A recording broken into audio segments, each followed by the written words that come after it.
Hello everyone, welcome back to O2S Academy YouTube channel. So here we are in a roundup series जिसमें हम cover कर रहे हैं अपनी Indian polity for the HCS prelims जो कि है 21 मई को. And now is the time to discuss the questions related to the parliament chapter जो आज हमने सुबह कवर किया था, सारे फैक्ट्स और आर्टिकल्स और जो पर्टिकुलर स्पेसिफिकली टर्म्स हैं हमारी पार्लियामेंट को लेके. सो इस पर्टिकुलर लेक्चर को या बाकी जो भी हमारे राउंड अप सीरीज में लेक्चर्स चल रहे हैं उनको आपको अगर रिवाइज करना है, इनकी पर्टिकुलर स्पेसिफिकली पीडीएफ डाउनलोड करने के लिए आप O2S Academy ऐप डाउनलोड कीजिए एंड उसमें जाइए HCS prelims for test series and उसके बाद उसमें मिलेगा फ्री रिसोर्स मटेरियल. उसमें आपको ये सारी की सारी पीडीएफ्स जो आपको बार बार रिवाइज करने में हेल्प करेंगी आप डाउनलोड कर सकते हैं एंड आप इसको रिवाइज कर सकते हैं. सो आई एम जस्ट होपिंग कि आपने पार्लियामेंट के सारे कंसेप्ट्स, फैक्ट्स, आर्टिकल्स, टर्म्स सब कुछ रिवाइज कर लिया होगा. So now we'll see the questions because पता तो क्वेश्चन सॉल्व करने के बाद ही लगता है.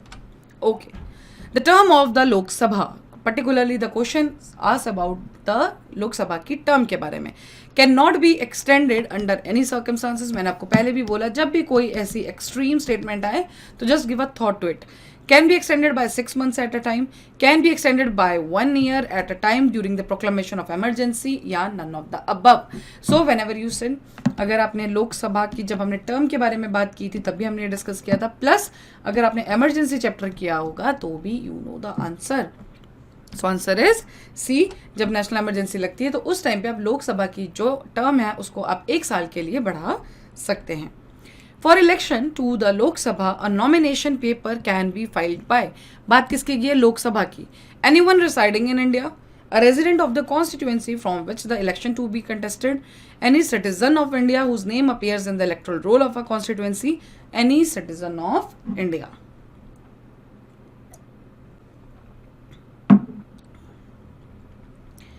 Okay. पहली बात, अगर हम सिर्फ एक कंडीशन देख के चले, दैट इज द कि लोकसभा के लिए अगर आपको नॉमिनेट करना है he should be a citizen of India. Anyone residing in India, कोई बाहर से कोई टूरिस्ट आया तो क्या वो भी फाइल कर सकता है? ऑफ कोर्स नहीं, ए को निकालिए. A resident of the constituency from which of the election is to be contested, अभी भी इन्होंने सिटीजन की बात नहीं की गई है, बी भी निकालिए. अब 2 स्टेटमेंट्स बची, any citizen of India and citizen of India whose name appears in the electoral roll of a constitution. Citizen of India 5 साल का बच्चा भी हो सकता है. So of course electoral roll ने ये बता दिया कि हाँ जी 18+ हो गई होगा. ठीक है. Which of the following statements are correct regarding the nominated members in the Rajya Sabha. तो किसके लिए पूछा गया है? Nominated members. आपको पता है किसी भी हाउस में इलेक्टेड और नॉमिनेटेड मेंबर दोनों होते हैं, तो question is asking about the nominated members. Criteria for their nomination includes art, literature, science and social service. They are not entitled to vote in the elections of the president and vice president.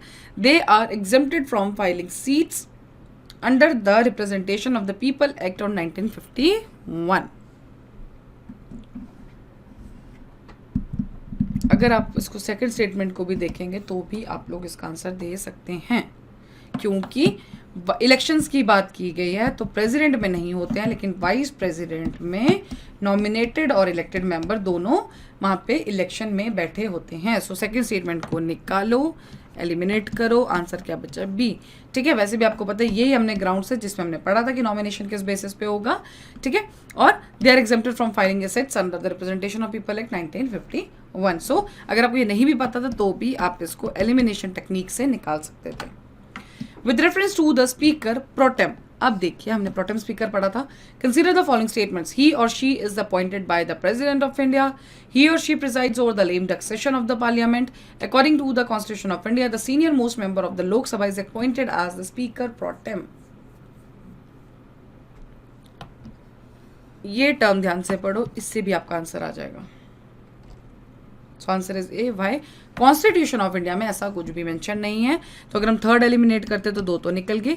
He or she presides over the lame duck session of the parliament, तो नहीं. हमने इसका क्या पढ़ा था कि lame duck session कौन सा होता है? हमारा लास्ट सेशन, जो हमारी जैसे मान लो अगर आज इलेक्शंस हुए हैं, इससे पहले जो लोकसभा है इसका जो लास्ट सेशन होगा इसको क्या बोलेंगे हम? Lame duck session. इसको कौन प्रिसाइड करेगा? जो उनका खुद का स्पीकर है. और जो प्रोटेम स्पीकर कौन होगा? जो नई जो लोकसभा बनी है उसका जो फर्स्ट सेशन होगा, क्योंकि अभी स्पीकर को इलेक्ट करना है तो फर्स्ट को जो करेगा उसको क्या बोलेंगे हम? Pro tem speaker. तो अपॉइंट कौन करता है? President of India. The answer will B 1 only. For a person to be chosen as a member of the Rajya Sabha, which of the following qualifications he or she must have mentioned in the Constitution? तो qualifications देखिए, he or she must be a member of scheduled caste, scheduled tribe in any state to contest a seat reserved for them. He or she must be registered an elector of the same parliamentary constituency. He or she must not be less than 25 years of age. 3 conditions दी हैं, उनमें से देखिए कौन सी सही है कौन सी गलत. Okay, the answer is D. यहाँ पे सारी की सारी स्टेटमेंट्स क्या हैं इन्होंने पूछा था. हाँ, तो नॉन. क्यों? मेंबर ऑफ शेड्यूल का schedule tribe in any state to contest a seat reserve for them, ऐसा कुछ भी नहीं है. यू कैन, राज्यसभा मेंबर्स को कौन हम करते हैं, उसमें रिजर्वेशंस का कंसेप्ट क्या है एक बार इसको रीड दीजिएगा, कंफ्यूज मत करना लोकसभा और स्टेट लेजिस्लेटिव असेंबली के इलेक्शंस को राज्यसभा के साथ. Here should be registered as an elector of same parliamentary constituency, तो ऐसा नहीं है, वो कहीं पे भी रजिस्टर हो सकते हैं. और एज का क्राइटेरिया कितना है ये कंडीशंस में हमने डिस्कस किया है. When it comes to the Rajya Sabha it is 30+. Which of the following statements are correct? A bill pending in the Lok Sabha lapses on its prorogation. Prorogation को dissolution के साथ confuse मत कीजिएगा.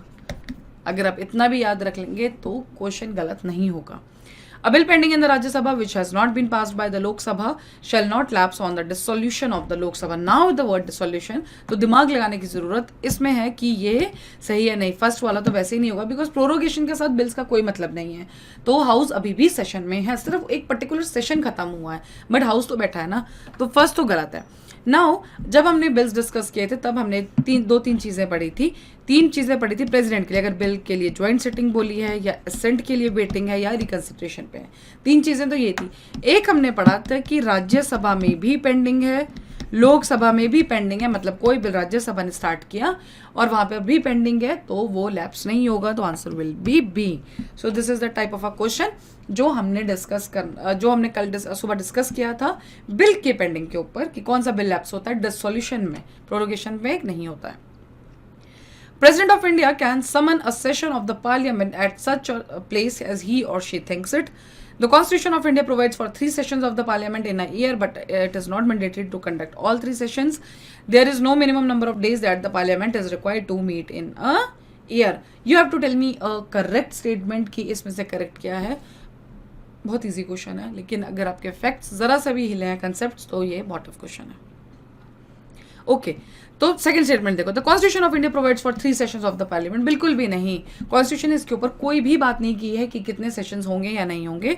Second is wrong. अब देखते हैं, मतलब first is definitely correct, चलो ये तो हमें पता लग गया. थर्ड देखो, there is no minimum number of days that the parliament is required to meet in a year.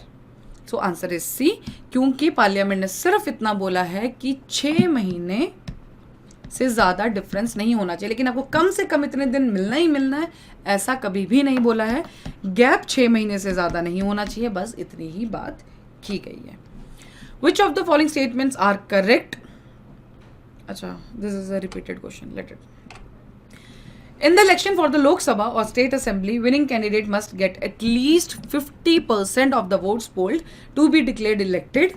According to the provisions laid down in the Constitution, in Lok Sabha, Speaker's post goes to the majority party and Deputy Speaker to the opposition. तो अगर आप इसमें पहली statement देखिए तो ऐसा कहीं भी नहीं लिखा है कि 50% + 1 इलेक्शन की बेसिस है, जो भी मेजोरिटी में आएगा. मतलब मान लो सिंपल एग्जांपल लो, 100 वोट्स हैं, एक को 40 मिली, एक को 30 मिली या एक को 35 मिल गई, कितनी बची? 75 25. ठीक है, तो 51 तो किसी के पास भी नहीं, लेकिन मेजॉरिटी किसके पास है? 41. ये इलेक्टेड हो जाएगा. तो first statement is wrong. And second अगर आप देखेंगे, अकॉर्डिंग टू द प्रोविजंस लेने लोकसभा स्पीकर पोस्ट, तो ऐसा कुछ भी नहीं है. कॉन्स्टिट्यूशन ने ऐसा कुछ भी नहीं बोला है कि जी स्पीकर मेजॉरिटी से होगा और जो डिप्टी स्पीकर है वो अपोजिशन से होंगे, ऐसा कुछ भी मेंशन नहीं है. कभी भी आप कोई क्वेश्चन देखें तो एटलीस्ट ये ध्यान रखिएगा कि इसमें अगर ऐसा मेंशन है कॉन्स्टिट्यूशन ऑफ इंडिया, कभी कभी चीज़ें कन्वेंशन से भी फॉलो की जाती है. जैसे हमने पढ़ा था कि जैसे अभी हम आगे पढ़ेंगे भी, when it comes to the governor, तो उसमें एक कन्वेंशन है कि हाँ जी गवर्नर को ट्राई कीजिए आउटसाइड ऑफ द स्टेट होंगे, बट ऐसा क्या कॉन्स्टिट्यूशन में मेंशन है? तो ऐसा कुछ भी नहीं है. The speaker can ask a member of the house to stop speaking and let another member speak. This phenomenon is known as decorum, crossing the floor, interpellation and yielding the floor. ये कुछ terminology based question है. अगर आपको इसका answer आता है well and good. If नहीं, don't get confused. The answer will be D. Decorum तो वैसे आप निकाल सकते थे कि हाँ शांति के लिए इसका तो कुछ नहीं होगा. Consider the following statements. In the first Lok Sabha, the single party in the opposition was the Swatantra Party. Now ये कुछ क्वेश्चन है जो आपको नॉर्मली तो नहीं मिलेगा, but this is basically somewhat a general question, general knowledge question. In Lok Sabha leader of the opposition was recognised for the first time in the 1969. In Lok अच्छा ये तो चलो हमने किया है कि कब रिकॉग्नाइज किया था. In Lok Sabha if a party does not have a minimum of 75 members, its leader can not be recognised as the leader of opposition. तो answer is B, second only. इसका क्या है, हमें कुछ number of I think 1/10 seats हैं वो उतना at least होना चाहिए, तो वो पर्टिकुलरली उस चीज़ को कर सकते हैं. Okay. Who one the following have the right to vote in the election of both the Lok Sabha and the Rajya Sabha. इनमें से ऐसा कौन है जिसके पास लोकसभा और राज्यसभा दोनों के इलेक्शंस में हक वो है, have the power to elect. Elected members of the lower house of the parliament, elected members of the upper house of the parliament, elected members of the upper house of the state legislature and elected members of the lower house of the state legislature. Lok Sabha और राज्यसभा में दोनों कौन elect कर सकते हैं. तो elected members of the lower houses of the parliament ये तो नहीं होगा क्योंकि इन्हीं को तो इलेक्ट करना है, और जो इलेक्टेड हैं भी उनका कोई रोल होता नहीं है. elected members of the upper house of the parliament, तो राज्यसभा के अपर हाउस में पास ये पावर है या नहीं आपको देखना है. सो आंसर बेसिकली आपको भी पता है, answer will B D. Lower house of the state legislature, इनके पास पावर है, ये लोकसभा और राज्यसभा दोनों के केस में इलेक्शंस में पार्ट कर सकते हैं. Under which provision can the speaker allow any member of the house to speak in his or her mother tongue. तो बेसिकली जब स्टेट के बात आती है तो उस टाइम पे अगर फ्लोर पे किसी को अपने मदर टंग पे बात करनी है, ठीक है, या फिर नॉर्मली लोकसभा राज्यसभा में भी अगर किसी को अपने मदर टंग में बात करनी है, तो ऐसा कौन सा आर्टिकल है जो पावर देता है कि हाँ जी आप उस लैंग्वेज में बात कर सकते हैं. So the answer will be C, article 120 clause 1. ध्यान रखिएगा, इट्स वेरी वेरी इंपॉर्टेंट, ठीक है, बिकॉज अभी आपको पता है न्यूज़ में लैंग्वेज बेसिस का बहुत ज़्यादा कुछ चला हुआ है, तो इसलिए ये पर्टिकुलर इंपॉर्टेंट हो जाता है. Regarding the office of the Lok Sabha Speaker, consider the following statements. He or she holds the office during the pleasure of the President. He or she needs not be a member of the house at the time. Need not be a member of the house at the time. His or her election, but has to become a member of the house within the 6 months from the date of his or her election.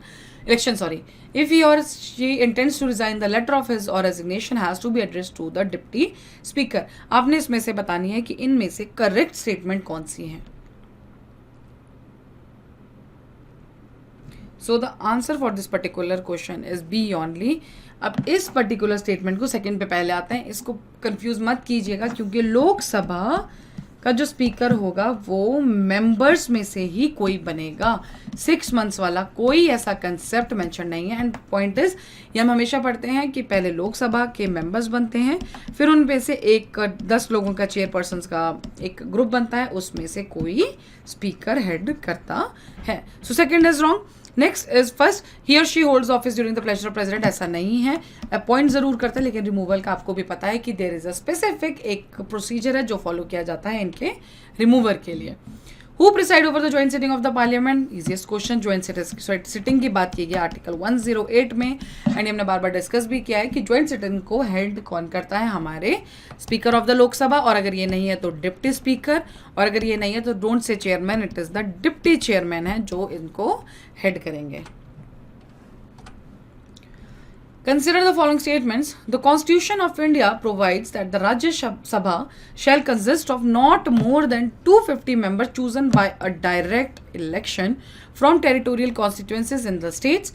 The manner by which the member of Lok Sabha from the union directors are chosen shall be determined by the President. Here is territories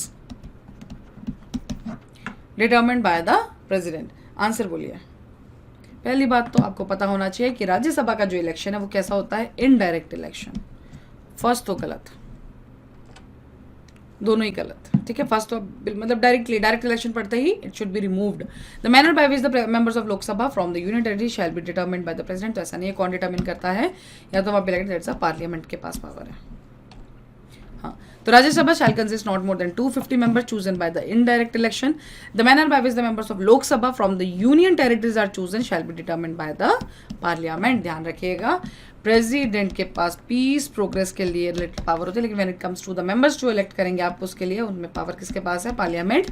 इन चीज़ों को confuse करें because there is a very thin line difference between these things. अगर आप confuse हो गए तो president का parliament बन जाएगा, पार्लियामेंट का प्रेसिडेंट बन जाएगा। So be very very much clear with all these type of concepts. Rajya Sabha can delay the finance bill sent for the consideration by the Lok Sabha for a maximum period of। तो जब हमने money bill की बात की थी या financial bill की बात की थी तो हमने बोला था कि राज्यसभा के पास कितनी पावर है?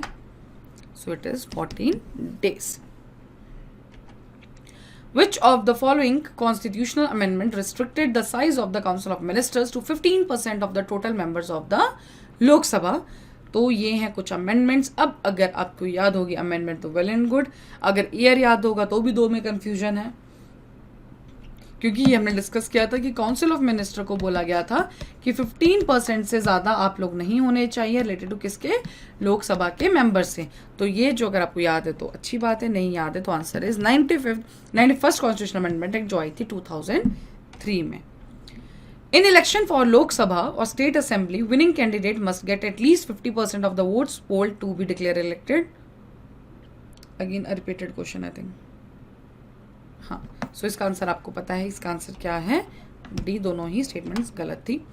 The chairman and the deputy chairman of the Rajya Sabha are not the members of the house, while the nominated members of the two houses of the parliament have no voting right in the presidential election. They have the right to vote in the election of the vice president. किसके ऊपर बात की गई है? Nominated members of the two houses. तो answer is B, second only. Electoral college के ऊपर ये पर्टिकुलर क्वेश्चन था। So that's all with the practice questions for the parliament. I am just hoping कि आपके मैक्सिमम क्वेश्चंस ठीक हुए होंगे, एंड आई नो जो भी गलत हुए होंगे उनमें भी थोड़ा सा कंसेप्ट क्लैरिटी को लेके प्रॉब्लम होगा, क्योंकि जब हमने अपने एक्सप्लेनेशन सुना होगा तो आपको ये लगा होगा कि हाँ जी ये कंसेप्ट तो मुझे पता था, but there is a bit confusion. और ये जो कन्फ्यूजन है ये दूर जाएगी। You have to again and again revise and revise the facts जो मैंशनड है, क्योंकि अगर आपके कंसेप्ट्स क्लियर हैं तो फैक्ट्स क्लियर हैं, and this will help in solving the questions. So that's all for the day. Revise कीजिए, इसके बाद वापस से जाइए पार्लियामेंट को देखिए, रिवाइज कीजिए ताकि आपको सारे टर्म्स, आर्टिकल्स, कब क्या होगा, एप्लीकेशन क्या होगी, इनको आप सही कर सकें। Thank you so much. Revise कीजिए, डाउनलोड कीजिए पीडीएफ। आप ऐप पर जाइए, O2S Academy ऐप पे, वहाँ पे HCS टेस्ट प्रीलिम्स में फोल्डर होगा फ्री रिसोर्स मटेरियल, उसमें से आप डाउनलोड कीजिए एंड इसको बार बार सॉल्व कीजिए, रिवाइज कीजिए फैक्ट्स को। Thank you so much.